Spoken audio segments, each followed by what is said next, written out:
ACDC. Welcome back, John Riplogle. How are you doing? Good, Brian. How are you? Doing well? Actually, I'm not really that good. Well, understandably. That was a very tough group you were just playing in. I played fairly well, so... You did. There were some great games there from everybody. Oh, absolutely.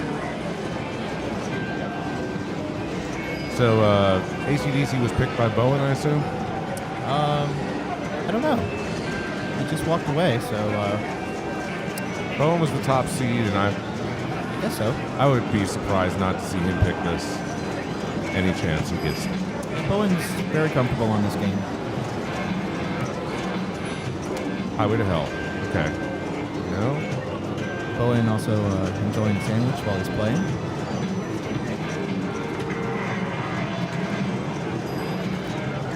He looked like he was thinking about choosing Shook Me All Night Long there. Oh, look at that on-the-fly backhand. That's crazy stuff.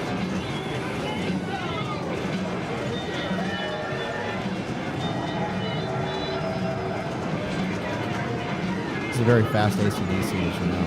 AC-facey. John, just checking in here. This is Mark. For the viewers, is it possible that Bowen could have walked up to the machine and actually not known what song he was playing? Or it seems like something that's just not possible with how calculated he is about the game he plays. Okay. I don't think Bowen would walk up to the machine with planning any subterfuge of making people think he was choosing a different song. I'll say that. I think he actually was considering, in a closer to match play environment, just starting with Shook Me. And he made it through to his jam multi-ball in quite a few short shots, and now he's going to be happy using Highway to Hell. So, John, how does it feel? You had two of the closest matches we've seen all day with back-to-back on Star Trek and Metallica. Did you manage to shake it off at all? What's the gut feeling right now? It's rotten. No, I mean... Can you walk me through it a little bit? What exactly happened? I saw Star Trek was pretty brutal. Star Trek malfunctioned for 3 players in 3 different ways, I believe. First, a rubber fell off onto the ramp for Zach, and that caused him to have to time out a very, very lucrative mode. And Bowen makes a flipper error on the right and sends it in the loop of death over the right side. Then I got what I considered the mystery tilt of the day, right when I was coming out of the multi-ball. And I had a ball in a cradle, too. So that was bizarre. I don't know how that happened. We were actually talking about that here. So Star Trek and Metallica, we wrapped it up to the debounce on those games. I'm not sure if they changed the code or what, but it seems to act in a different way than the other machines. Well, Metallica seems to be set a lot tighter today than the Star Trek is, and I've been doing harder moves in Star Trek that have gotten 0 dangers than the one that went danger tilt. Yeah, I watched Brian Shepard play earlier, and he was shaking the game pretty well and got nothing out of it. So, John, if I remember, Shepard immediately after you, he got hosed, probably the worst of all the 3 of us. Well, so anyway. Yeah, you know, I really don't think it's a code issue. I'd be surprised if there were any changes to that sort of thing, but more likely what happened is the tilt sensor was swishing around quite a bit and just not enough to give any dangers, and it was just kind of building up over time, and you had no indication that it's happening. Actually, I don't... Usually I would say something like that, but I had sat there with the balls on my flippers for 25 seconds there, because I love taking my time to let it... Uh-oh. Jeff, get that under control.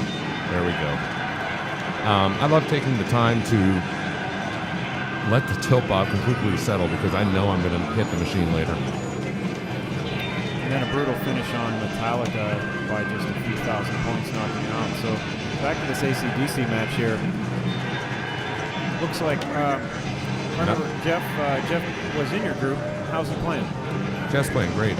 He got 51 million on that first game of Star Trek and only got 1 point. 51 million, I believe, is in the top 10 scores by a long shot. We were a little surprised to see him not take you guys to the older games right out of the gate. I think he went Star Trek, Metallica, and then finished on Joker Poker, correct? Yeah. Is the general sense among players just to completely avoid 2001 and Air Aces? No, I think Air Aces was a big possibility for Jeff, but I seriously doubt we'll get to see what his choices would have been from here on out. I talked to Jeff a little bit. He wants to play the games. He doesn't want to leave anything to chance. He believes he's a good enough player that he can Absolutely. he can play it out, and however long it takes, he can get there. So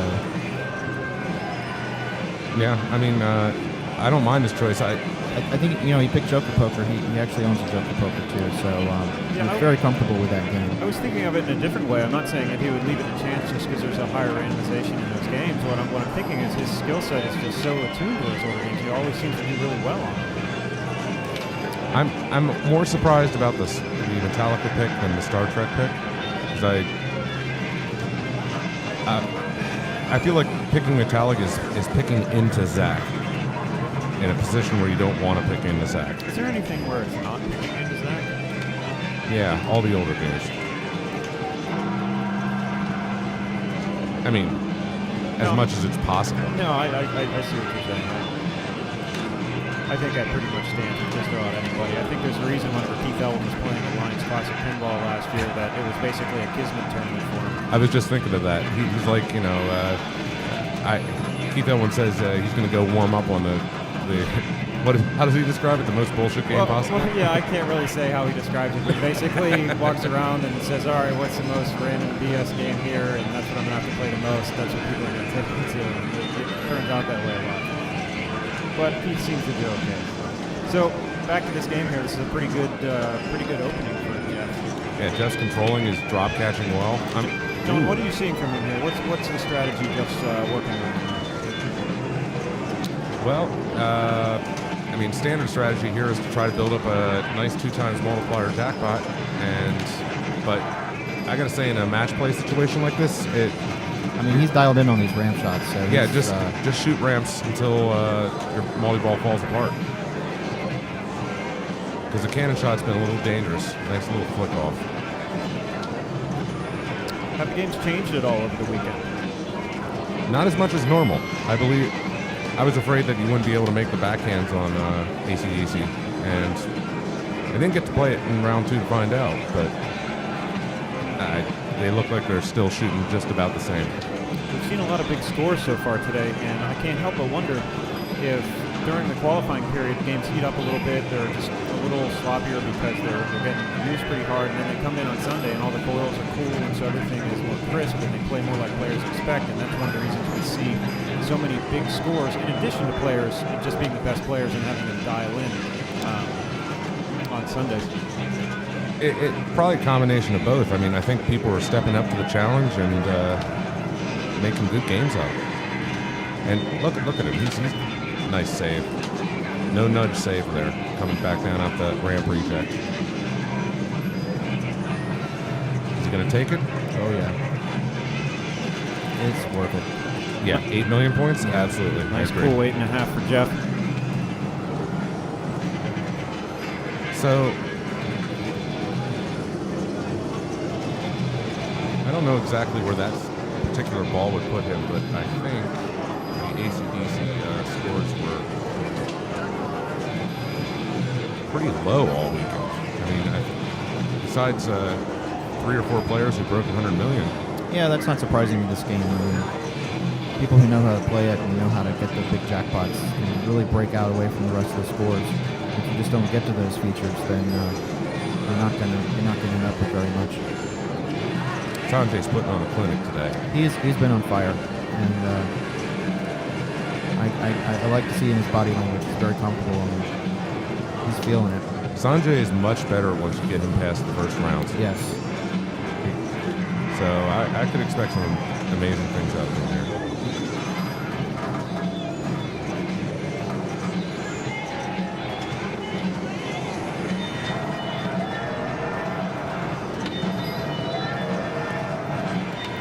Did he play this in the last round? I assume so. I'm not sure. He was just going to continue to backhand the rock and roll train shot. Hitting it for a little while, but it gets a little trickier to make that backhand on the fly. Yeah, usually I'll like to bail out after a couple shots and take a shot at the other ramp. It looks like Sanjay was on Metallica's Star Trek and Medieval Madness last round, so this is the first time he's stepped up to this particular machine. I know he stepped up to it quite a bit during qualifying. He was having a hard time with it.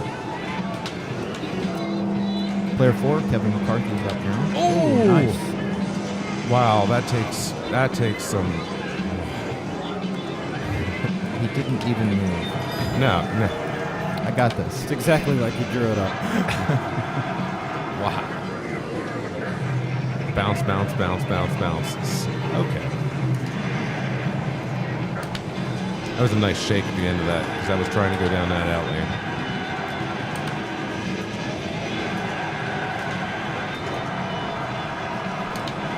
There's a quick jam multi-ball. Everybody's hitting the ramps well. And so this is going to be a jam fest. I feel like we're back in the days of Rock and Roll Train. At least the scoring's not nearly as broken as it was in the early coding, where you really did just want to backhand that left ramp over and over and over again. This isn't the newest code, though, correct? I believe this is 1.61, and there was a difference between this and 1.65.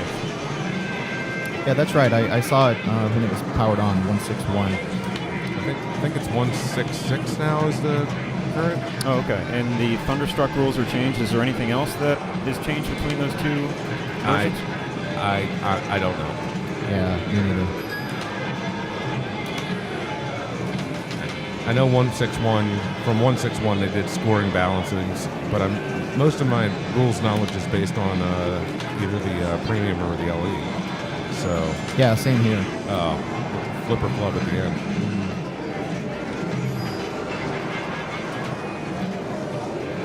So Bowen walks up.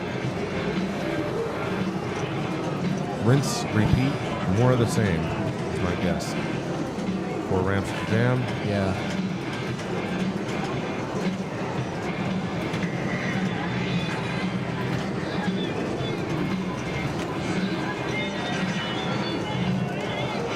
Down here at the Southern Pinball Festival, we're sitting in with Mark Steinman, John Raplogle, and Brian Domini, watching Bowen Cairns in a round of 8. That's the beauty of Bowen, that little mini flip at the end of the shot just to get control and then backhand the ramp like it was never going to be out of control. Missed bell shot. I remember playing with Bowen on Spider-Man not long after it came out, and he kind of discovered that trick, and he loves it.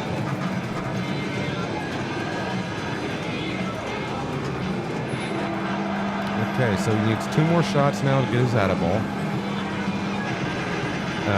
What I would expect is that he's going to make one of those shots. Wow. He's out of control. Oh, wow. Oh, he got the atta ball. He used his VIP pass to get the atta ball, but he had to burn 2 VIP passes in order to do it.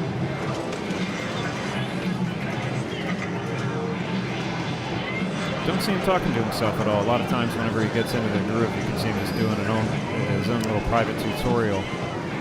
I think that's coming up.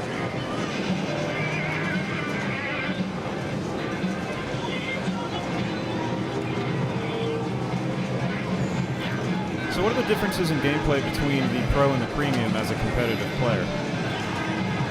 Well, as a competitive player, not having a lower playfield is probably the biggest difference, but you could also argue that not having the drop targets are a huge difference.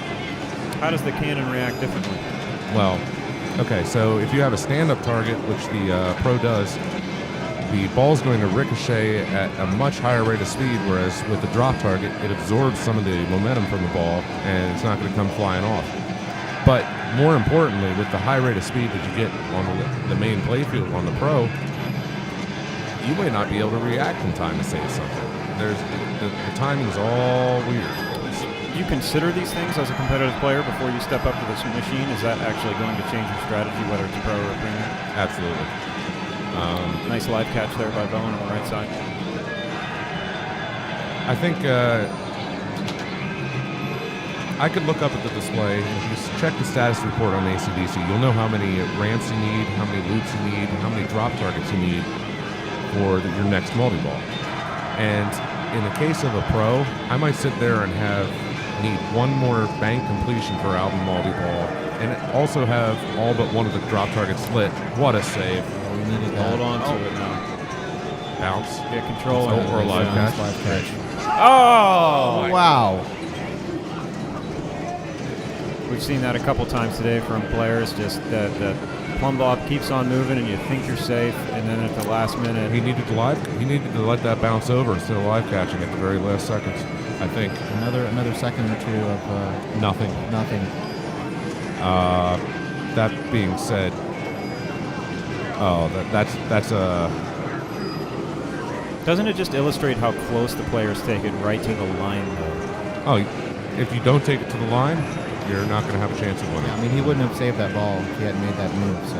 Oh, it was a very, very worthy attempt, and I think he might have just hit it a hair hard, but I don't know. I mean, can't say one way or the other on that. I think we're going to see Jeff waiting A long time. right.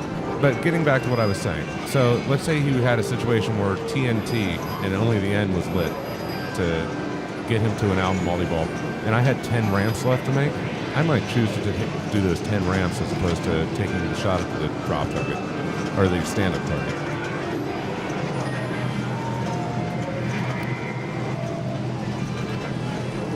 And I might be wrong. The other thing is, I mean, when you finish the bank of TNT, it always resets right away, right? It always resets right away on a pro, Fast one for unless Jeff you're there. on TNT song, in which case the TNT bank lights the white light below the 3 TNT letters, so you have to hit that as a hurry up. Right. The other thing you have to think about with the drop targets is when it pops the targets back up, you know, where's it going to go? Yeah, I and mean, sometimes it just flings the ball in random directions. but I'd rather have that flinging in random directions rather the than the instant bounce 150 mile per hour return. Yeah. It's a pretty quick ball from Jeff there. Well, Sanjay has a chance to. Oh no! That's not He coming back. gave up on his chance to get control there, and he took a live shot at the ramp, and he got a thunderstruck target.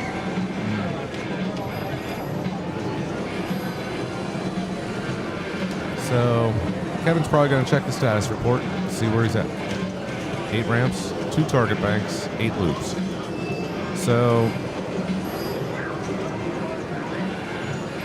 back to jam multi-ball. Grind away. Yeah, I mean, I'd be surprised if. Wait.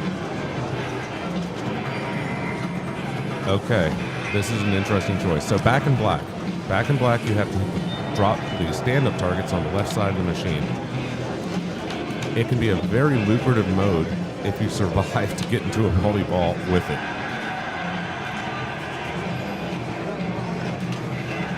He is He's attacking going for it. the targets. Given his position right now, I think that's So we were an just interesting choice. We were just talking about that same general situation about whether or not 10 ramps or 1 target, and we see a situation there where Kevin picks a mode firing away straight at targets. I really do not agree with the decision at all. I Especially strongly on disagree. ball 2, I think you still have a lot of time left to play. I don't agree with it on ball 3. I don't agree with it on ball 1. I don't. Well, either way, we've got Bowen stepping up for his 3rd ball of the day. John, how does it feel being a competitive player with a bye? I know if you make it through the first 2 rounds, you're feeling pretty good. You've already been on some of the games, but Bowen has been sitting here talking to the viewers for a while. He's not warmed up when everyone else is. But the difference is Bowen's in the tournament right now. So if you're a competitive player and you don't have the bye, you might not be in the tournament right now. You might be here talking while Bowen's. Yes, like me. Exactly. So we've a quick update on Star Trek. It looks like Trent's in the lead with right around 10 million, followed by Steve, and then Zach is at 7.2 million, still on ball 2, and Josh is bringing up the bottom with 6.3 million. So all 4 players with a lot still to play for on Star Trek in the other group. Oh my goodness. A complete player error by Bowen. He didn't flip the left flipper. Instead, he left bounce off the left flipper and under the right flipper to go down the drain. So this is not the perfect play we usually see from him. He's a little rattled. And I don't think there's a happier situation Jeff could walking up to ball 3 and saying, here's the world champion of pinball, and I'm already ahead of him. Yeah, he knows he's at least got a point in the bag. All four of them, or both remaining players are definitely capable of coming back for sure. But there's no saying that he's going to lighten up at all, because any of these players can come back. But jam is lit. There you go. Jeff is dialed in on those ramps, especially on the combos.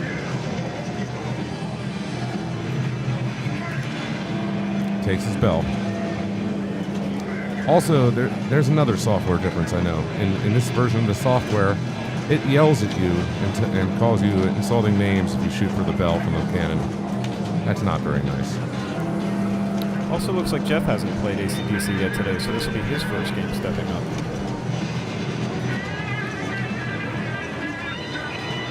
Jeff knows AC/DC very well. He's got a super He also jackpot. owns one of these, so...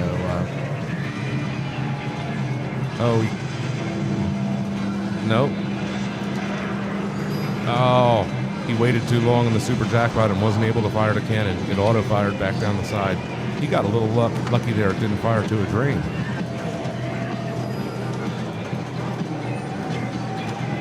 Well, now what do you do? Again. Okay, so he has this super jackpot lit on Jam, and that's about 10 million points. There's really no.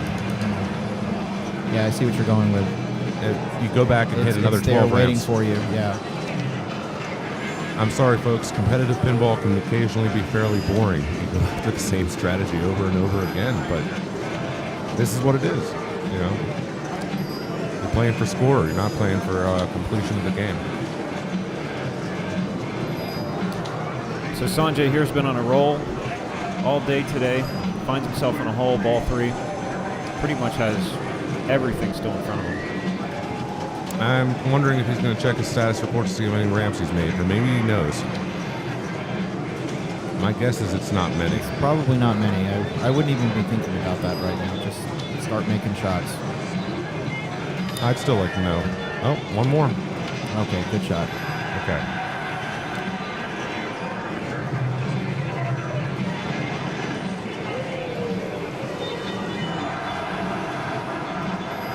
Nobody actually is taking the points from the jackpot in the song, which is pretty understandable because you want to build up for your out-of-ball in multi-ball.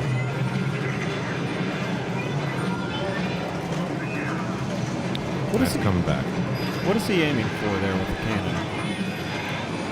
Looked like he was going for the left orbit on the first. Perfectly legitimate shot.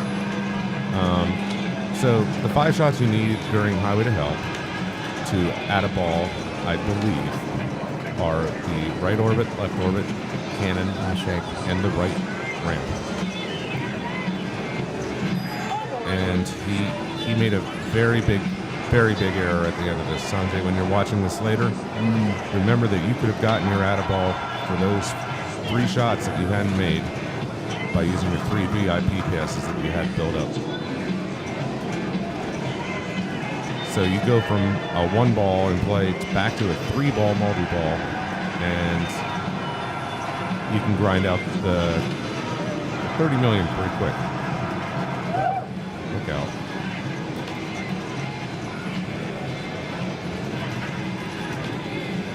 There you go. Oh, it's out of control. Oh, it's gone. Fighting it, couldn't get it under control. So do those VIP passes carry over from ball to ball? They carry over through the whole game. So you can get 1 VIP pass. It's ball 3 though. Right. And at the end of the game, no matter what you got left, you use them because it's worth a couple 100,000, maybe a couple million points. And I didn't see him do that at the end either. Sanjay. I was going to say, you get your VIP passes by getting the skill shot, which is the top rollovers. Also, every 25 song requests, you get an additional VIP pass. So that gives an incentive for players to change through the songs rather than stick with the same song. So Jeff is locked now into at least second place. Third place. No, Jeff has already beaten players 1 and 3. I'm sorry. I thought you were saying Kevin is locked. Right. I heard that wrong. Kevin is locked into third place. Still has to chase Bowen and Jeff.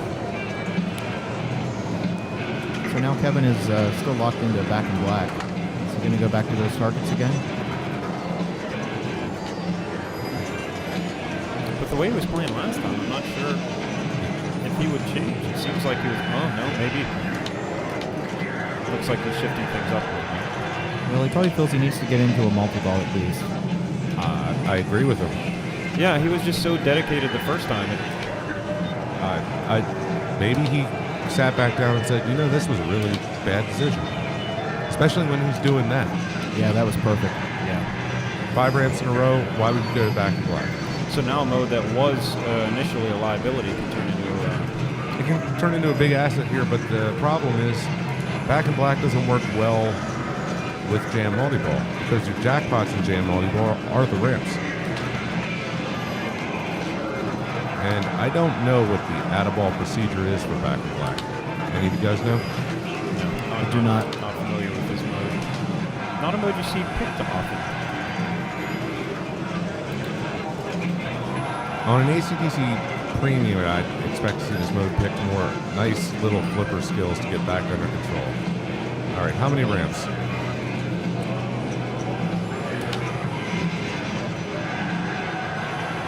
$4 million jackpot. He has to take it.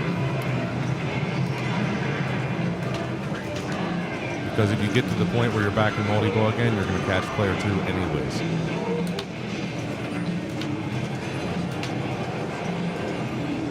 Now, I guess you could make the argument not to take that just because the return from the jackpot is very dangerous. You know, the way he was hitting those targets, he was getting a very nice return. And one danger added to the tally.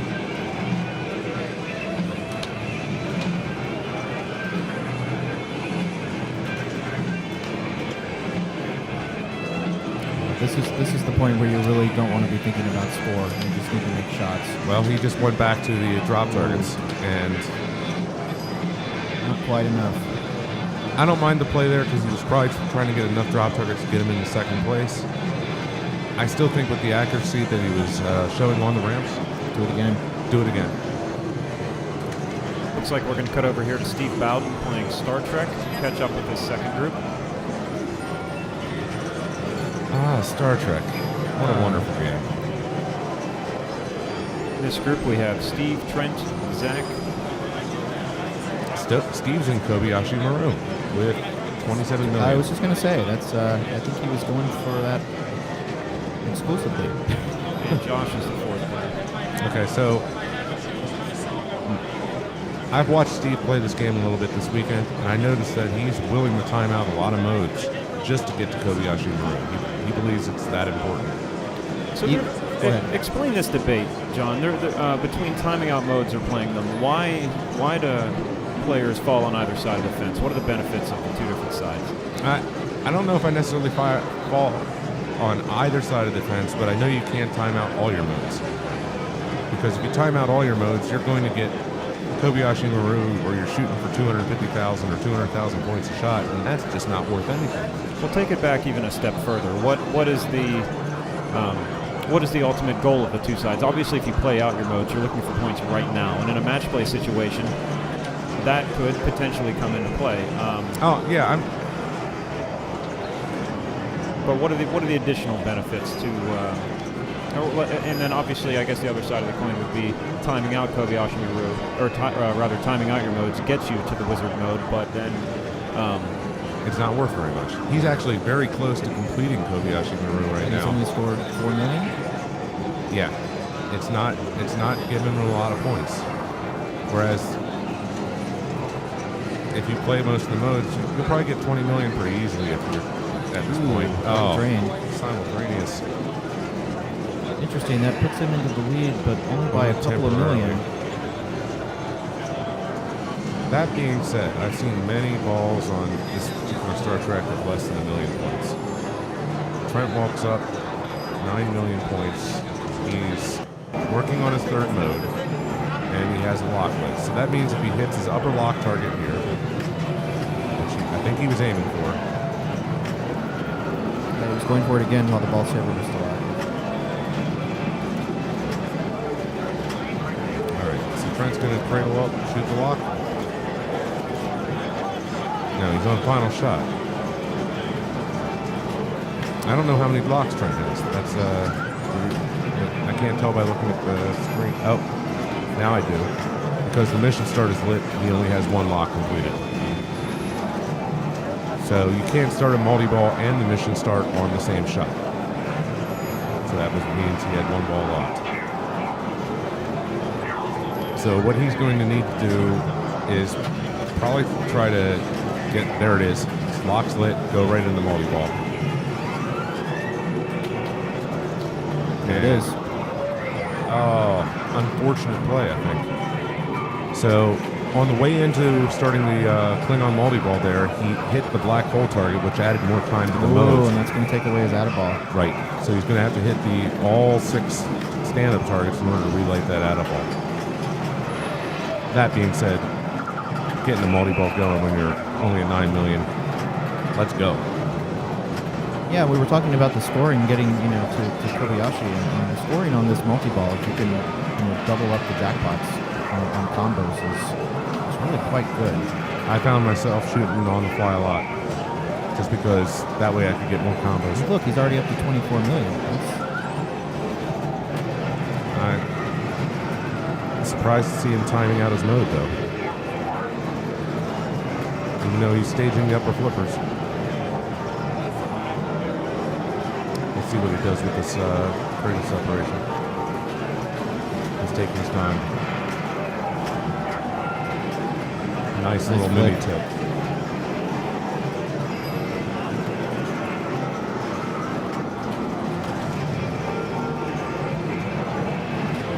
I was having trouble with that cradle separation, so I was flicking it hard just like he did there. I think we've seen a couple players send it over the right outline so far today. What's the situation now with the out of ball? He needs to hit the target right next to the left scoop, and also the target right below the left side ramp. So he's got 4, 6. Oh, and he's lit. Yeah, it's lit. Black hole. So combo to black hole.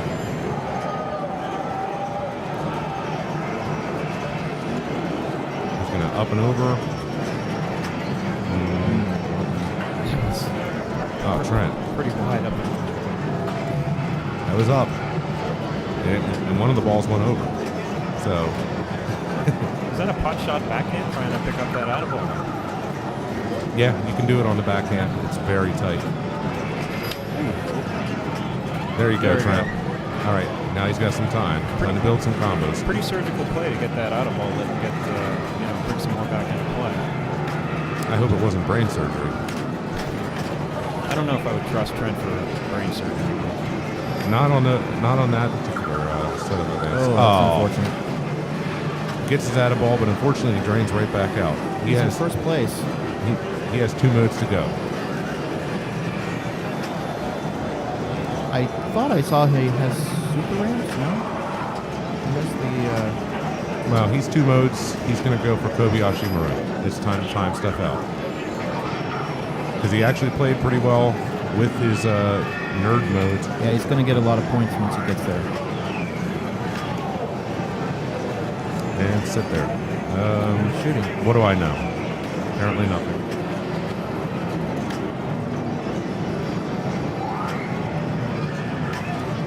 Donnie just walked over and handed me a wad of cash. And it was just taken away from me. Congratulations, John. What was your final finishing place today? I have no idea. I think you made it into the top 12. Yeah, that much is safe. Otherwise, I'm at least 11th, I guess.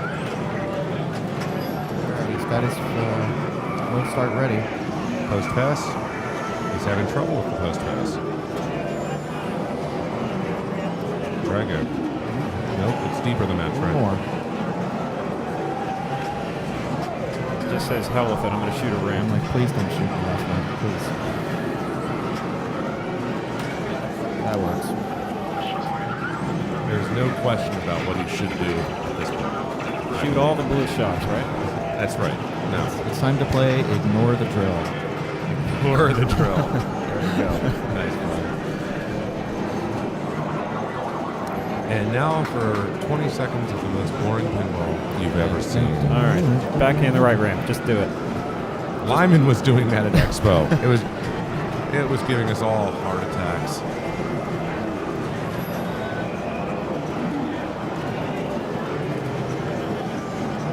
Three, two. So he has to make a final shot, and then he can start Kobayashi It Maru. will So be left ramp. Left ramp. Trying to feed it into the left flipper so he can get out of there. On the fly. There we go. Boom. And early. The attack of the pinball nerves. And it's Okay, so he's in a really good situation. expect to see some high scores from these shots. Well, there's a long ball saver on this particular multi-ball. So you actually can start by really wailing away at it and trying to Go for some of the more difficult shots during this time. No. No? No. You know what? I take that back. To each their own. I want to just get as many shots as I can done. So what is this sequence in Kobayashi Maru? Obviously, he has all of these flashing, all of the major shots in the game, different colors representing modes for, or representing what each major shot represents a mode in the game, and scores proportionally to how you did during that mode in single ball play. What then happens after he would complete all of these Star Trek symbols? Okay. If you complete it, which means getting each shot twice, you actually end the multi-ball and you go back to, I'd say single ball play, but you could actually go back to two ball play. You go back After to the the normal multi-ball. rules, but you still have the second ball to work with. Right. So Star Trek is unique in that it's a game that will intentionally put you into two-ball play in single-ball modes. Yeah.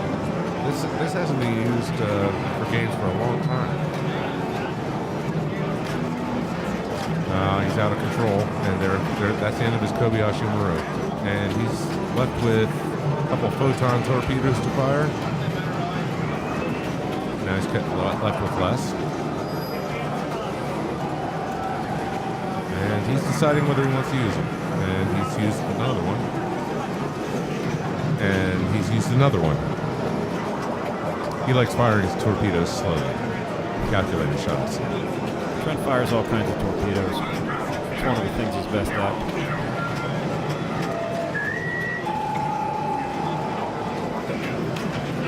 Anyways,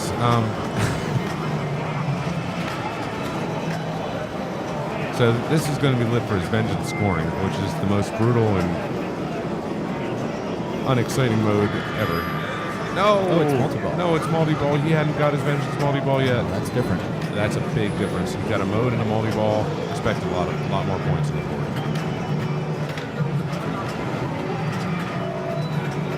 Vengeance scoring is a real letdown after the first time you get a nice multi-ball out of it, and then vengeance scoring is like, here, please shoot this very dangerous shot 5 times without giving you a multi-ball.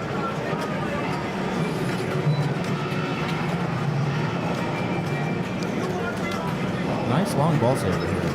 Well, Did he get an out ball? he got his out. So on vengeance multi-ball, you start with 2 balls in play. You combo that free ball into the ball that's trapped on the magnet under the ship. You get 3 balls in play. Hit your black hole out of ball, you get 4 balls in play. So you can really stretch this multi-ball out, which is exactly what Trent has done. People are really stepping up on Star Trek today. A lot of big scores. A lot of big scores coming in here in the final rounds, too. Just really putting some of the qualifying scores, disproportionately high today, or when compared to those, rather. Right. Yeah, it makes the qualifying scores look like there should have been some bigger scores than what actually went up on the ship. Special is lit. I wonder how many points special is worth. I bet you Trent knows, and I bet you he's going to find out. Oh.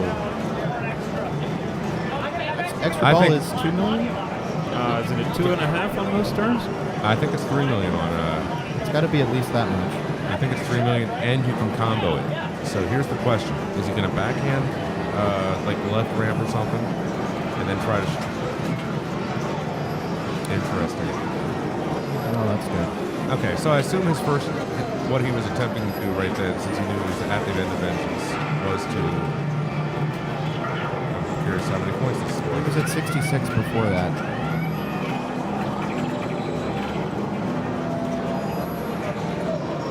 $71. So 5 million points for the special.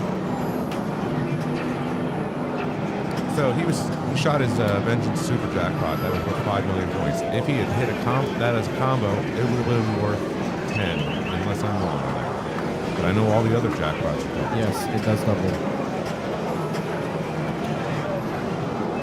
Of course, he was doing it as the last second attempt, so, you know, take what you can get then. Zach has a big hill to climb. Zach is capable of climbing that hill. So if you're Zach, are you thinking, I've got to get to Kobayashi in order to... Yes. He's probably going to take second place pretty easily. He's really gunning for first. This is game 1 of round of 8. There's 2 groups in the A division currently playing. Both of them are in game 1. Or no.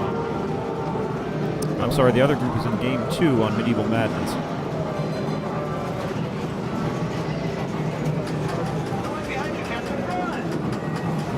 Seeing a lot of the newer titles. Yeah, not many people are picking the older games. That doesn't surprise me. Most of these players that we're seeing play right now are control players. Yeah, 2001 I don't expect to show up. Joker Poker is a very controllable game. Some players may choose to go back to that.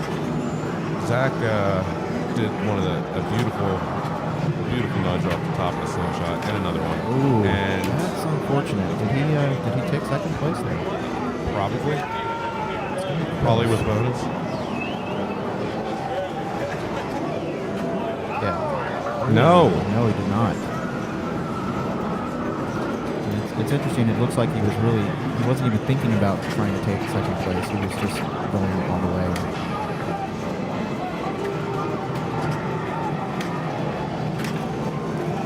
Player 4, Josh Sharp, has quite a bit of work to do, but he is 2 modes down. Josh does not look comfortable.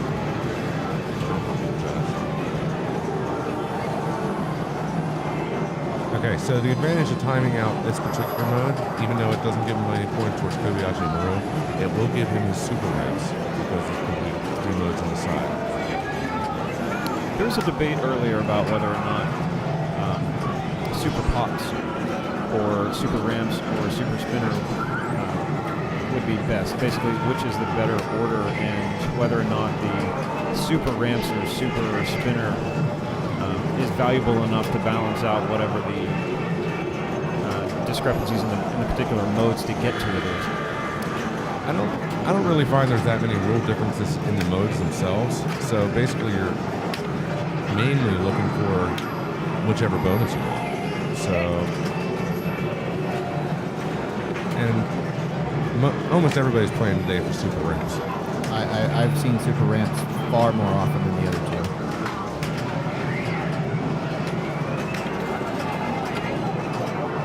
At this point, it's the jury's still out. I mean, and I think that's wonderful. So, like, there's not a clear answer. Brian, you could probably touch on that a little bit about trying to open up multiple avenues to success for players within games, being a programmer.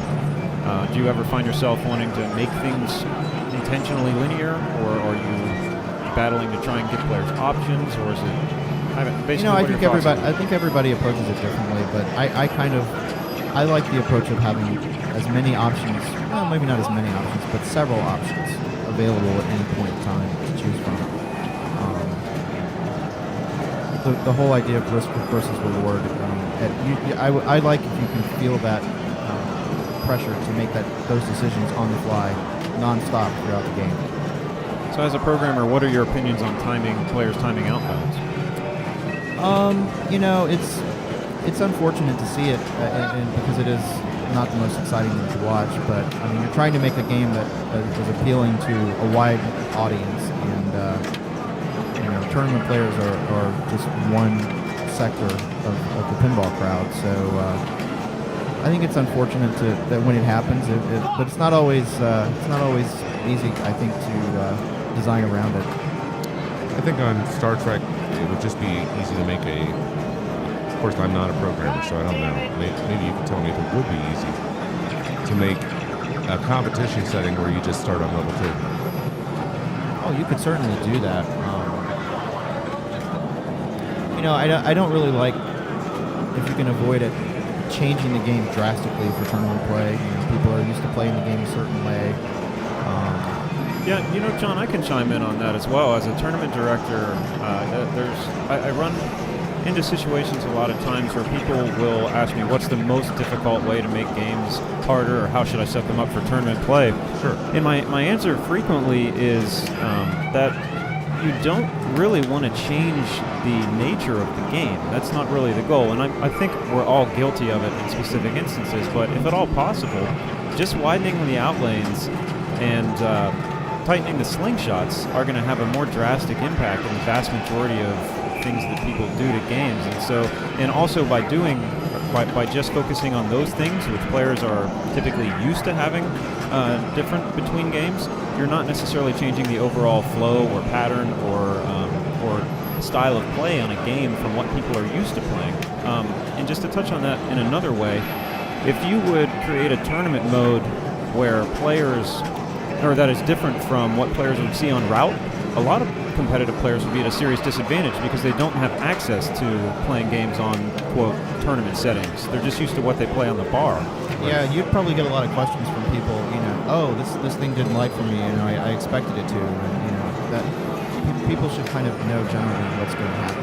I would think that would be the tournament director's nightmare right there, too. I mean, because that's not what you want. I mean, I guess that's exactly what you're saying. Mm-hmm. As far as the timing out goes, though, I mean, in this game, I don't really see a problem with it because you're giving up points in the modes along the way to go for that to try to get all of them completed. And I think it's a pretty fair balance between the points that you're giving up and the points that you're getting once you finish them all. When we were filming a month ago at Expo, I think the clear-cut answer was timer. At least, and now we're reviewing this new code, and we're looking at the payoff in Kobayashi Maru, and we're saying, maybe you can time it. If you don't time out, though, there's a big reward.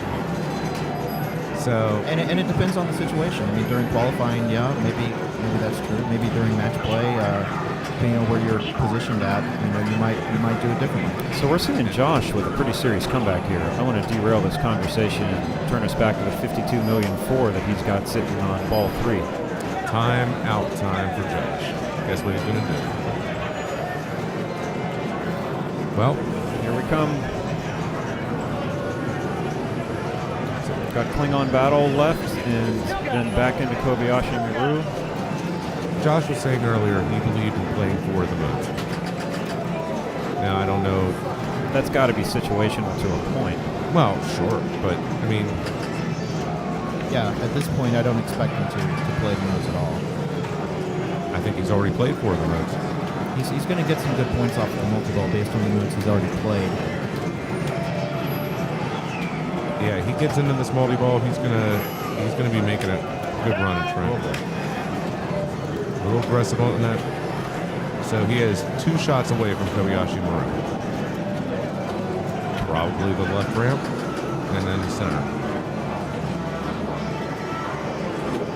The one thing that really is bad about this, it gives you lots of time to think about the fact that you have to only make 2 shots. Josh is having a drink of water mentally. 1. Oh my goodness. Air Aces pays the price for the brick shot. And that's going to put Josh into second place on the game. quality games. Trent breathes a sigh of release. Relief, too. Yeah, he definitely needed that. So that Great scores. Fourth place was 33 million. So that finishes game 1 of that group. We're going to jump back over to game 2 of the other semifinal while that semifinal is picking their next game. And we're back on Medieval Madness. In this particular group, Jeff is up with having won on AC/DC. Bowen is in second place with 2 points. Kevin McCarthy, who is playing now, is in third with 1 point. And Sanjay has 0 points. So the castle strategy has been dominant. People are just getting multi-balls to abuse castles. It's the ball saver. Right. You can get one ball trapped up and just jam away on the castle with the other. If you accidentally make a ramp, that's okay. And there's an extra 4 million. It's only a second castle. Yeah, it's interesting. For like the first 3 castles, your score basically doubles after you finish the castle. So, and the more you play that strategy, the more lucrative it gets, and there's really no reason to switch. A little bit of player error there. Take 750,000, combos it into the castle mode. Now, what would you do here, Brian? You're down besides drain. Well, besides drain, that's the first strategy. He's got a long way to go. Interesting. Bowen is. You can see where he is with the castles. Looks like he's pretty far Oh my along. goodness, yes. Is that He the King just of Pain? He just killed the King of Pain. 20 million. There it is. And congratulations, Bowen. You just put up the number 2 score in the final rounds. So yeah, I'm interested to see what he's going to do here because from this point on, you're just going to get 750,000 from the gate here on out, which is. I thought there was after you hit it a certain number of times, you could get. Is there another bonus? Castle rewards. Or maybe that depends on the code. Nice foot pass. Looks like he might be shooting for. So does Royal ever come into play? Well, he's already got 3 of his madnesses down. He looks like he's shooting for Joust. There's the 4th one. He's only got 1 shot left on the catapult. So I think that's exactly what he's doing. Why don't we give a quick rundown of Royal Madness? So Royal Madness is it's probably the best one-ball mode ever. It's a very tense non-multi-ball mode where it's actually very similar to on Star Trek. You're trying to make each of the shots on the playfield 2 times, and if you finish it, in non-tournament play it will light an extra ball, but here in the tournament play it will actually award 15 million points, which is huge. So it looks like this is what he's going for. I would have actually taken a shot at the castle gate To get the, 4 million. did he have the hurry up running? It's still going. Double hurry up.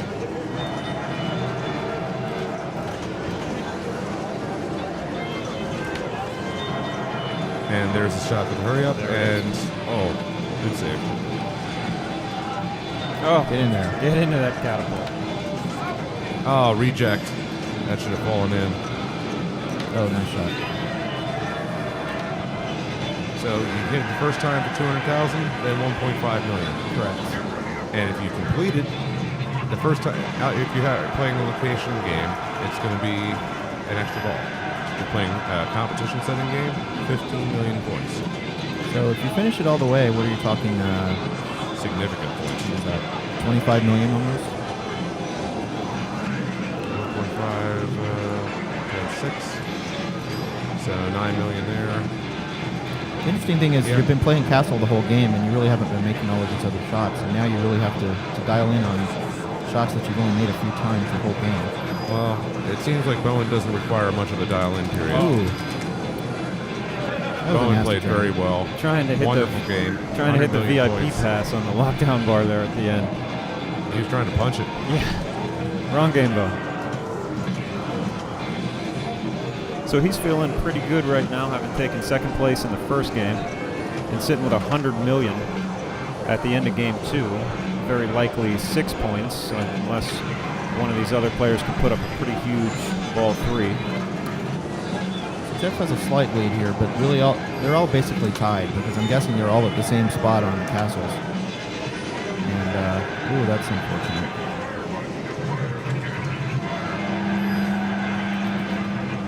So an 8 million castle completion is going to vault either of the last 2 players into probably in the second place. Sanjay's first goal is 23 million. So how can I get 6 million?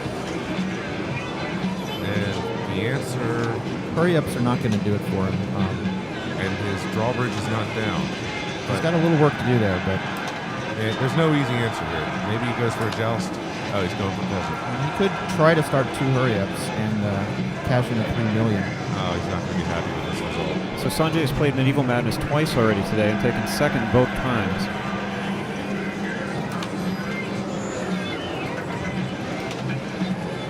This should be a game that he's dialed in on, having played it in every round.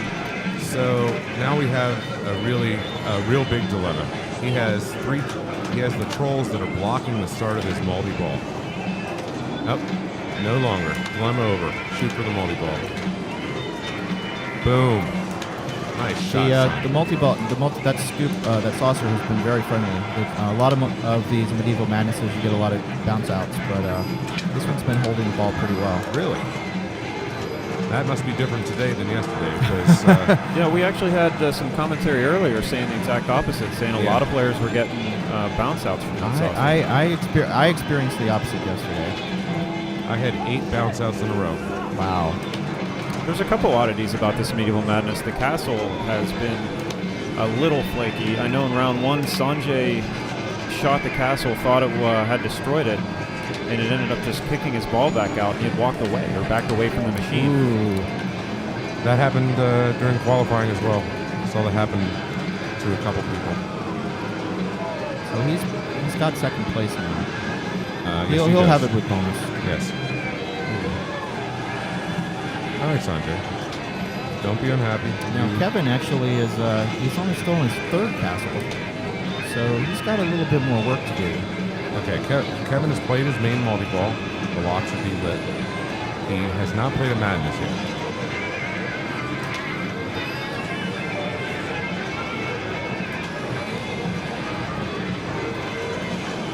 He's going to need to bang the castle anyway. I don't blame him for just working on that for a while. Well, he needed a few shots to get a multi-ball lit. 2 shots for a Peasant Madness to be lit. I think that would have been the right choice to make, but... So Bowen hangs 100 million, has 6 points through 2 games, takes over first place in the group. We're going to jump over here to the other semifinalists on AC/DC with Josh Sharp stepping up to ball 1. This is game 2 for this group. In the first game on Star Trek, Josh took second. Trent is leading that group with 4 points. John, what do you expect to see from Josh here on AC/DC? Well, he just started, he picked Highway to Hell, I believe. And who was player 3 in this game? I'm not sure who player 3 is, actually. We'll see. I've been 36 million. That's a pretty solid score for ball 1.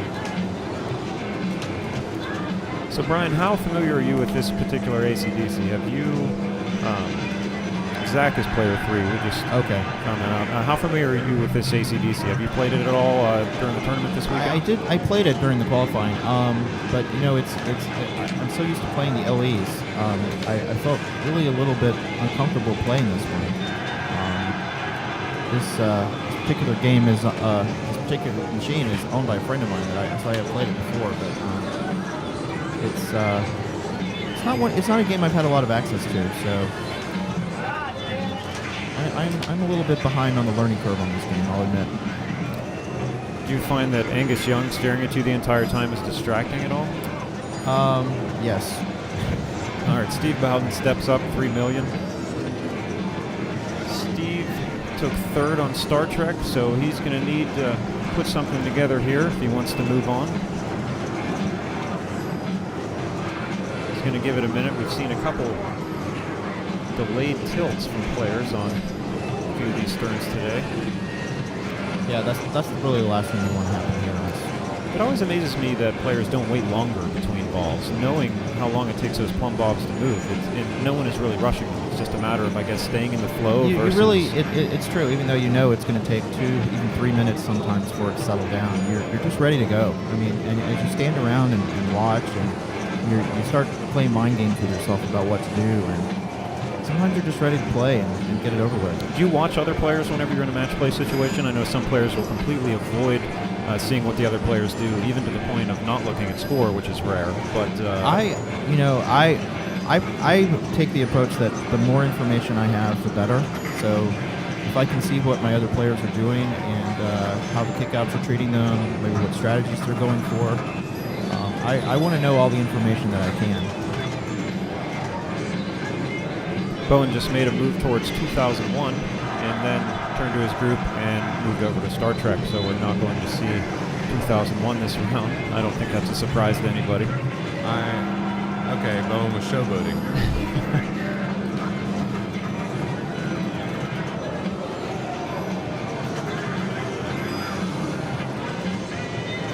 Steve Bowden here working away on jam multi-ball.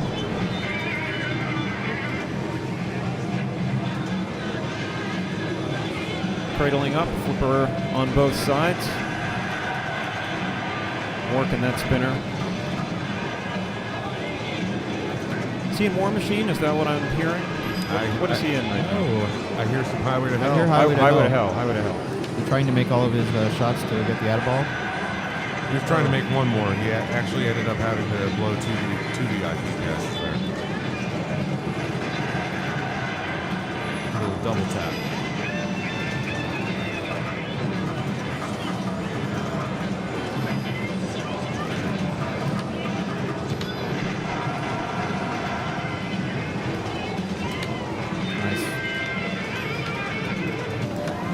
John, we were just having a quick conversation about simultaneous, as Adam Lefkoff would say. John, we were just having a conversation about whether or not you watch other players as they compete, or prefer to just stay in your own world. I like to watch. I'm going to be the dissenting vote here. I don't like to watch anything that has to do with other players. What they do is up to them, and it doesn't. It will maybe change my strategy. So you might have a occasionally. strategy, and then you see other people doing something else, and now you feel confused, and oh, maybe I'm doing the wrong thing. I prefer just one-on-one with the machine and backing out of that competitive situation entirely, because that's how I practice the majority of the time. I'm not playing against other people, and it helps me stay into a rhythm more. Mainly, I just want to know if I'm doing something wrong. And, you know, I find a lot of times I learn something about how a machine is playing. Oh, look at that. Oh, wow. Yeah, there gonna it work. is. There it is. That was an intense save. I've seen plenty of situations, Mark, where players have walked out of the room and they don't realize that players are tilting games. The kickouts are not as friendly as they were before, and then they are very surprised when it happens to them. I want to see everything that's happening. Now that we're in the pinball television age, it's not a matter of trying to look over someone's shoulder and figure it out. And now it's a matter of possibly just looking at the screen and saying, "Oh." Yeah, I'm not saying I don't understand the other, or I'm not saying I don't understand the reasons why people watch. Obviously, gathering information is critical. It's just, for my own personal situation, it's balancing against how I feel as a player, and I would rather stay in my zone. No, I definitely respect that, and you have to play your game regardless of what everybody else does. Obviously, what I'm proposing here is far more illogical. It doesn't make sense compared to what you guys are suggesting, but there's, it's one of the quirks of competition that as a competitive player, whenever I'm playing, it's just not something that works for me. I typically play less if I'm focusing on what other people are doing. So here's Josh stepping up for ball 2, 2.8 million. Not a whole lot going on. It's going to need a little work.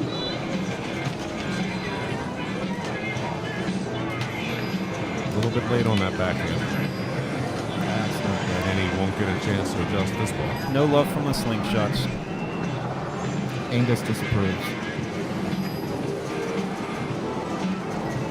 So on that final right flip that Josh was a little bit late on, I noticed he was actually hitting the flipper very hard and sort of trying to will the ball up the ramp.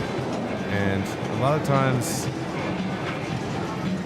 it just affects your timing in a way that you're going to miss a shot. You mean pushing the button harder for a particular shot? Right. And there are machines where that actually helps your motion, but I don't think a new stir machine where the coils are fairly fresh is going to be subject to that. It is interesting. We're just having a conversation about the mindset of players, and I was offering my competitive analysis, but talking about danger way before that. Yeah, it is interesting. Just talking about the mindset of players with their timing and pushing buttons harder, and whether or not these things that obviously have no actual mechanical effect, how they affect the psyche of someone. Well, what that tells me when I saw Josh do that, that tells me he wasn't comfortable with that backhand. Right. Sometimes just, what you're used to and what works for you all the time, it doesn't work. You feel like you just have to try something differently. Steve got a bounce around roundabout drain there, and there was no getting away from it, really. Everybody's having a tough time this time.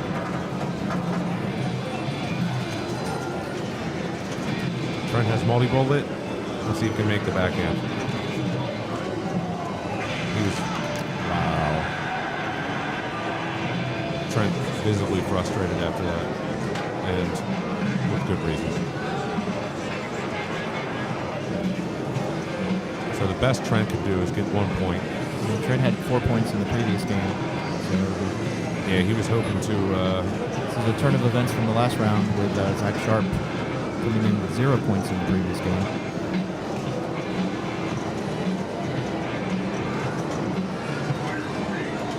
Well, Zach's in the driver's seat moving into ball 3 with only his brother at 4.2 behind him. I don't even know what to suggest to Zach. I mean, he knows all the options. I guess it's time to pile on. Actually, at this point, maybe you go for a slightly more risky strategy, which means for Zach, he might change songs and then go for a jam multi-ball. So we're potentially going to see a complete switch from game 1 in this group. On Star Trek, Trent was in first place. Zach was in second. We could come out of this with each of them having, or I'm sorry, Zach was in last. We could come out of this with each of them sitting at 4. We would have a wide open group. The other going two into players game at 3. Yeah. Getting a little squirrely, Zach.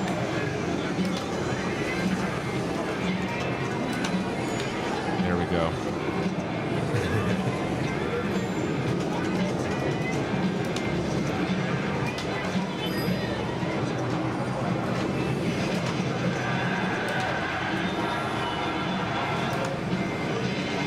Get around. Wow. I thought for sure that was it. He saw it was trouble. He saw it was trouble, but the problem is, once again, the slings are so curved around the edge. If you don't know exactly what trajectory it's going to come off of, you don't know exactly how to nudge it. So Josh needs 5 million points to secure a point. Is he thinking about that, or is he thinking about longer term goals? I would guess, knowing Josh, that Josh is thinking about missing that backhand last ball. Hopefully not.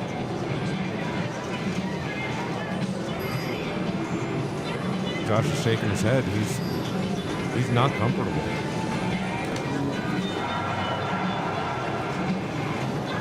Thunderstruck. He's leaned forward. Big bang on the side of the machine. He's thinking about that point, and getting into this multi-ball is going to secure that probably. So he let out exclamation of relief. And He talks to himself quite a bit, but from my experience, he usually talks to himself whenever he plays better. I think I've heard him in interviews say the opposite, but I feel like it's a bit of a release for him. I think it gets rid of the tension that he's building up. And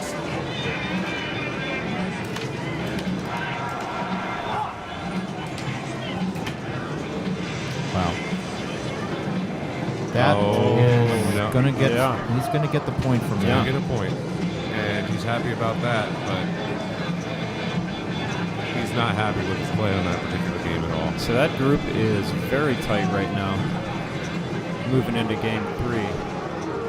We're going to switch over to the other semifinal. Looks like they're on Star Trek with Bowen playing. Every time I've looked over there, Bowen's been playing. I don't know if they're switching out balls or if he's having a really good run. Bowen's doing that thing he does. And He's taking his time. I imagine he's timing out He's all of his looking- modes. Doesn't seem happy, and I'm wondering why.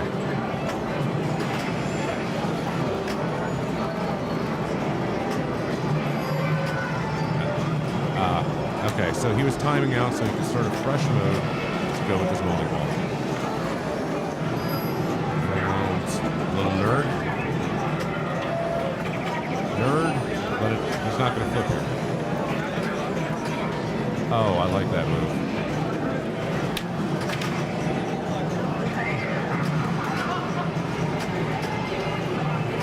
So instead of taking a flip at it, or instead of letting it go, he actually chose to do a half drop, which turned it over to his left foot. Looks like game 3 in the other group is going to be on up and Over and out. Game 3 in the other group is going to be on Joker Poker. Not what I would have expected as a choice. This is only the second play in Joker Poker today. In the I think some of the B division players played it.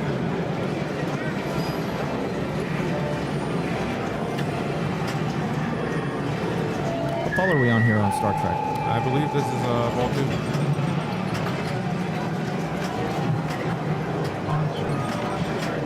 Bowen's basically looking for 1 point if he even needs that. So,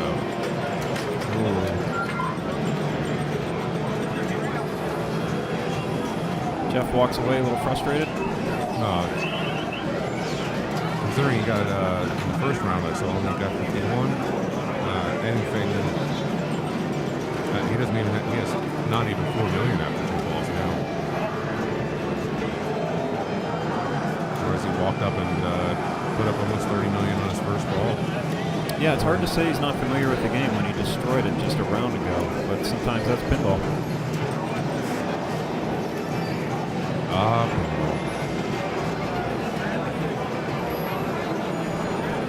Nobody's setting the world on fire on this particular game, but there's still time. Well, you put up a big game yourself. Well, I mean, on this Oh, right. 4-player game that's going on now. Trent put up 76, Zach put up 71, I put up 71.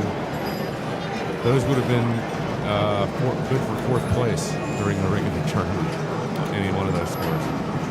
Just to give you an update on the scores, Bowen, after 2 games, has 6 points. Jeff Palmer has 5 points. Sanjay Shah has 2 points. Kevin McCarthy with 1 point.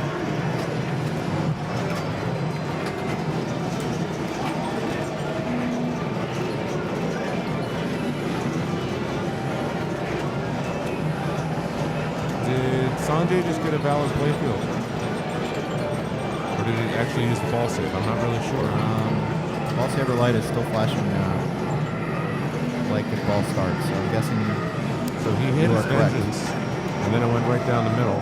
And Doug is telling me vengeance is not valid playfield. I learned that the lock targets are. Really? Yep. That actually surprises me because in the ones that we have at Papa, they were not registering as such. No, I just did it during the. That was going to be my strategy walking up in round 1. I hit it, let it drain. Was pretty sure I only hit 1 switch, and it gave me my ball save.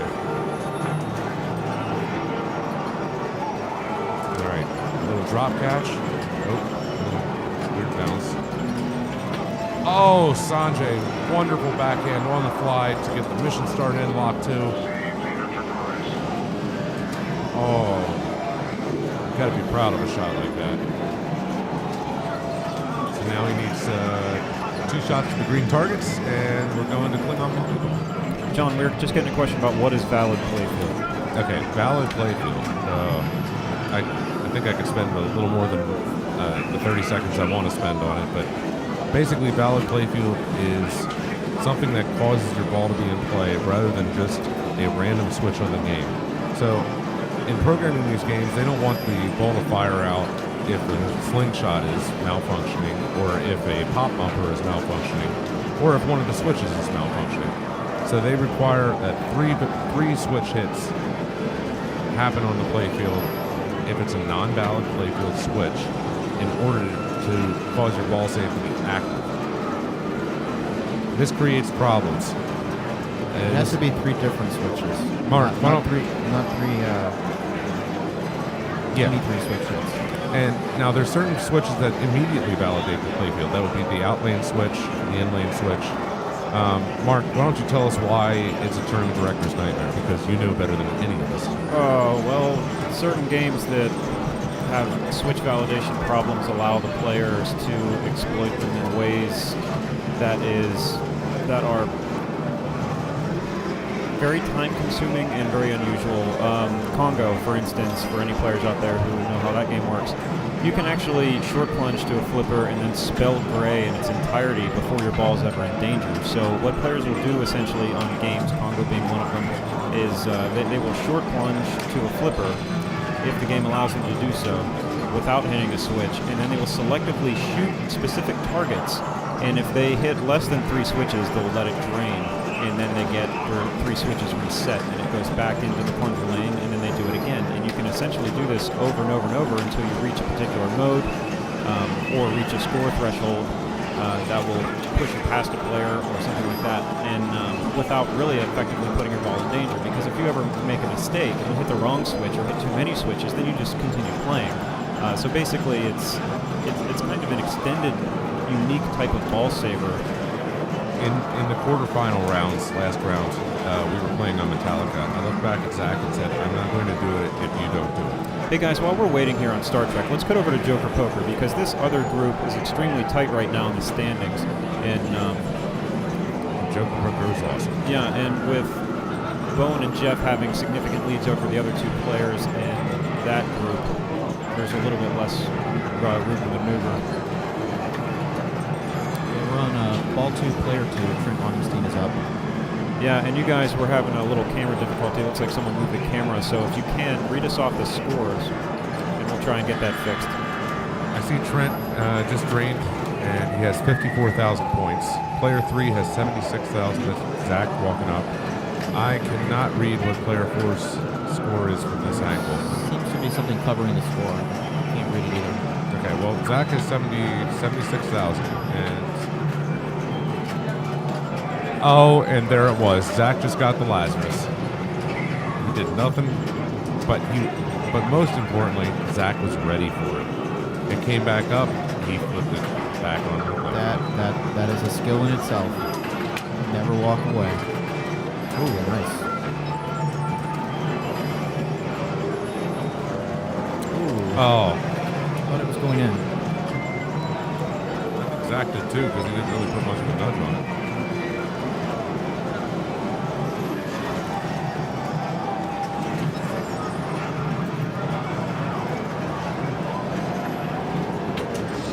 So we're getting the scores back a little bit here. Quick drain from Josh Sharp.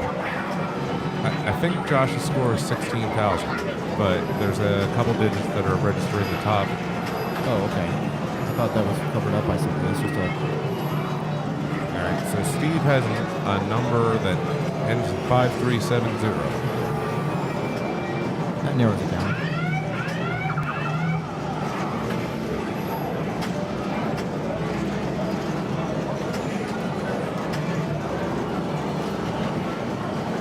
So Steve has 15,370 points. So we should be able to follow it from here.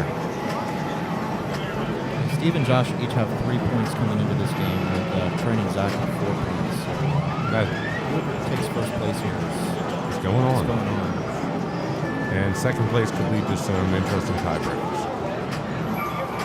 This is where that, we were talking earlier, is Josh going to take the 1 point? And that 1 point makes a big difference here. Oh, yeah.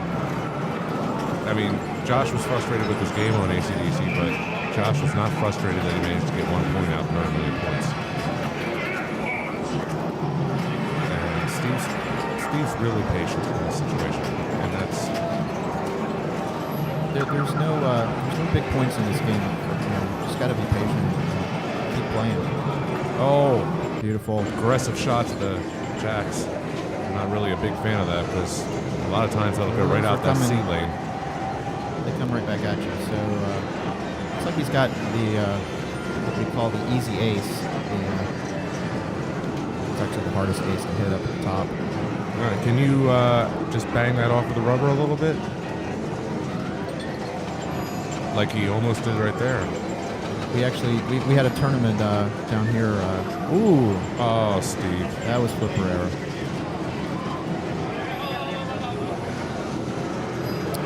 He got the extra ball right at the We did a edge. tournament down here in Florida called the Easy Aces tournament, where the objective was to hit that leftmost ace, that nothing else counted. And you'd be amazed at how many players got every other target down except that ace. Steve ended that ball with 91,000 points. And he gets to shoot again.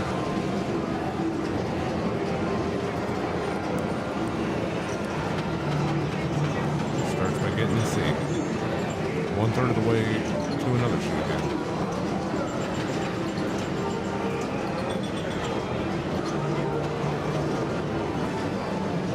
And backhand maybe? I'd go for the queens. Really? Why the queens from that? I don't know. I always get a pretty friendly feed off of them. Okay. Right now, in order to get his 5,000, his 5 times multiplier, he needs to get all the aces. What's his score at? He's at 113. 113.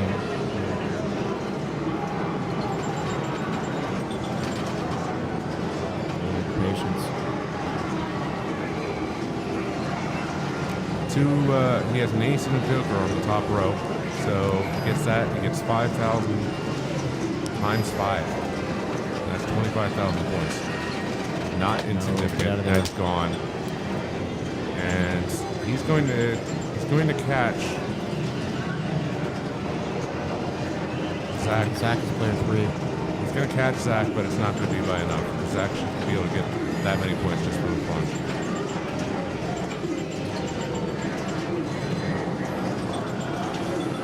So going into this game, Trent is one of the players tied with 4 points, along with Zach Sharp. It's interesting to watch Trent. Trent's play style is a lot more aggressive than Steve's. I mean, he's not sitting around. He's not playing with it too long. Every night, now he's taking a second, but most of the time he's playing on the fly. Nice save. Beautiful.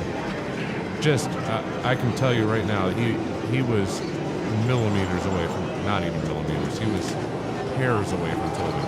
He's got the last ace left. Good nudge to keep it from the left out lane. Look for that jack to knock that down. He's going to go for the extra ball. He has the extra ball lit. But the ace does the same thing here. If you can get the ace. Oh! Almost came back. And where he was hitting the glass, he could have been trying to save that ball. And I don't know if it would have done anything. So close. So he does not catch Steve, and Steve is short of at least 4 points. Nope. Am I wrong? Yes, Zach just passed Steve by plunging. Or no, I'm thinking 4 points Total. overall. Overall. Oh, Yeah. yeah. Because Steve has 3 coming in, so Steve is at least getting 1 point from this particular game. And now Josh is caught with a big hill to climb. So Zach had 4 points coming in, correct? Correct. Yes. So Zach is moving on. Zach will end Zach up is with in at for least sure. 6 points. And we're waiting to see if Josh cannot catch. So Is this- Trent's moving on. Trent has 5 points. And so does Steve. 2 and 1, so that would be 5 and 5. There's going to be a playoff between Trent and Steve then. Here we come, 2001. I would be excited. 5 balls of pure action. the action's just oozing off of 2001. We're going to cut back over and finish up with the other semifinal group on Star Trek. And where's Jeff at? He's playing through his prime directive. And now he's in the mirror. So he's got a super round slit.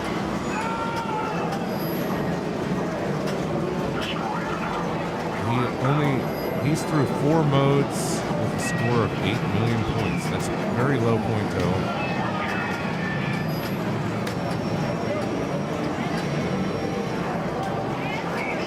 And okay, I was wondering if he was just going straight after Kobayashi Maru multi-ball there, or if he was actually going to be playing modes out. John, we were misreading the scoreboard on Joker Poker. They have it listed over here as Steve having won the game, and that means he takes home 7 points, and Zach follows up with 6. So Steve and Zach move on, and there is no playoff.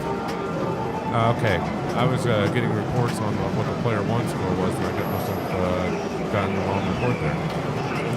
Well, that simplifies that situation. So that means Steve and Zach are moving on to the final 4, and in the other group, moving into this game, we have Bone with 6 points and Jeff with 5 points. And this is game 3 to wrap that one up. All right, he's ending with a fairly low score here. Maybe around 10 million points. Or 20. That's 20, okay. And Bowen put up 84. Great game. Wow. For anyone who doesn't understand the scoring system that we're using here in a Papa-style final, they're going to play 3 games, and in this event, 2 players from each 4-player group moves on to the next round. And in each of those 3 games, whoever comes in first place gets 4 points, whoever comes in second place gets 2 points, third place gets 1 point, and fourth place gets a goose egg.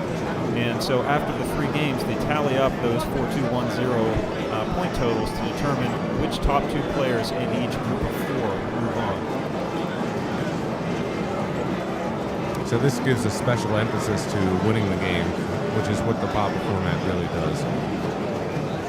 Over the Pinball format, where you're just playing by the number of people you beat. Right, Pinball differs in that it's head-to-head competition essentially in groups of 4, so you count your wins. If you finish first on a game in Pinball, then you have 3 wins because you beat 3 people. Now, Papa, when did Papa move away from the top 2 scores? Is Papa still using the top 2 scores in the quarterfinal? We haven't officially moved away from. We haven't officially moved over to this yet. At Papa 16, we still use the old style, which was tabulating points across all the groups. But there is some heavy discussion on whether or not we should move to the Pinball style, where 2 from each group of 4 advance, and that's what we're using here in Orlando. What's your which way do you lean on that? My personal opinion is that it should be 2 players from each individual group. That way, it simplifies the tiebreaker procedure, but other than that, it also means you're only effectively playing the people who are in your group, so you control your own destiny. If you beat the 3 players who you're up against on the games that you're playing, then you advance. You don't have to worry about what's happening in other groups or doing some kind of math that I'm not good at. So basically, I think it's just simpler to understand, and it's simpler for the players, and it's a little bit cleaner because you're competing against only the people that you're actually playing. It can lead to some interesting situations where you have one really strong player who just totally dominates their group, and so you end up with that one person advancing and the other 3 not, and then mediocre scores from the other group are able to get through. Sort of like Bowen and Zach. I'm saying as the dominant players. Correct. I know Bowen got a 12 in one of his groups at the Papa finals, and I think that allowed Keith Ellen to make it into the finals. And I imagine that Keith Ellen had actually taken first. Yeah, we'll have to ask Bowen about that. I don't know if that was one of the years Keith Ellen won. It was probably 10 maybe or 11. I can't really remember. We'll have to ask Bowen whenever he sits back in. I remember it was because of an Adams family score, but I can't remember exactly which Papa number it was. Is that the one where Keith came back on the last ball of Adams family? Sanjay is not happy with that result. He really needed to take first place there in order to stay in this. Yeah, So that's going to be the end of Sanjay's tournament. Really, that Kevin McCarthy, even if he comes back and wins this, he'll only have 5 points total, and Jeff will still have, worst case, he'll have 6 points. Boy, what a great roller coaster for Sanjay, getting in at the very end last night with qualifying and then putting up a 10 in the first round and a 10 in the second round. Just really a great player and put a solid performance out there today. He's gonna be proud of his play. I was very happy to see him get in late last night because I know he also was the bubble boy at the Chicago Pinball Expo. He got knocked out at the last round. I remember playing Sanjay in the tiebreaker at Pinburg this year, and he was very happy to move on to that. He's always very excited when he's doing well, and I'm sure we'll see him again. And he's a gracious player. Very gracious, friendly gentleman. As Bowen enters bow into the Star Trek board here, what's the wrap up on this other semifinal group here? We have Steve Bowden of funwithbonus.com and Zach Sharp, one of the heads of the IFPA, advancing into the final round, and then Bowen will be advancing out of the other semifinal into the finals along with Jeff Palmer.